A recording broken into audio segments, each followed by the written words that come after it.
Prim Ministru merħba u grazzi. Dini għall-laqgħa li tal-Kunsill Lokali ta' San Pawl il-Baħar immexxi minn Graziella Gallia meta tnejn ġew inawgurati l-uffiċini tal-Kunsilli Lokali, ċerimonja li biex attenda li għall-Prim Ministru kellu jippostponi l-istqarrija ministerjali li kien mistenni jagħmel il-Parlament wara l-mawra tiegħu fi Brussell.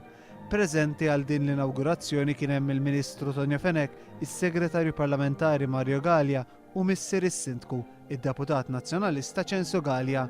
Michael Gonzi li huwa wieħed mid-deputati li jitla minn dan id-distrett ma attendix għal din l-inawgurazzjoni. Inawgurazzjoni li l-Partit Nazzjonalista rieda li ssir bħala parti mill-programm ta' attivitajiet tiegħu għall-elezzjonijiet tal-Kunsilli Lokali f'tentattiv li jżomm il-maġġoranza li għandu f'San Pawl il-Baħar.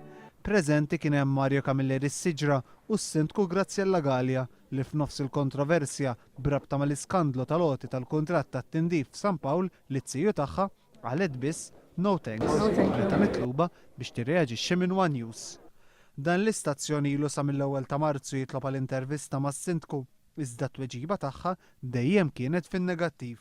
Sa dan it-tant f'konferenza tal-aħbarijiet qabel l-inawgurazzjoni li ma' konferenza tal-aħbarijiet kien hemm preżenti l-kandidati tal-Partit Laburista għall-elezzjoni tal-Kunsill Lokali f'San Pawl, id-deputat mexxej Laburista Dr. Tony Abela qal li l-offiċini l-ġodda huma għażla ħażina u għolja ħafna għar-residenti u n-negozji f'San Pawl il-Baħar. L-aktar l-impressjonatni hija ħaġa waħda biss jien. Kemm il-komunità kummerċjali kull darba tajt illi huma mhux qed jingħataw l-attenzjoni li jistħoqilhom meta qed nitkellmu fuq post li huwa intrinsikament turistiku. Apparti li wkoll ir-residenti jgħidu illi isma' aħna ma saru ebda miżuri favur tagħna hawnhekk li jirrispettaw id-dinjità tagħna bħala residenti.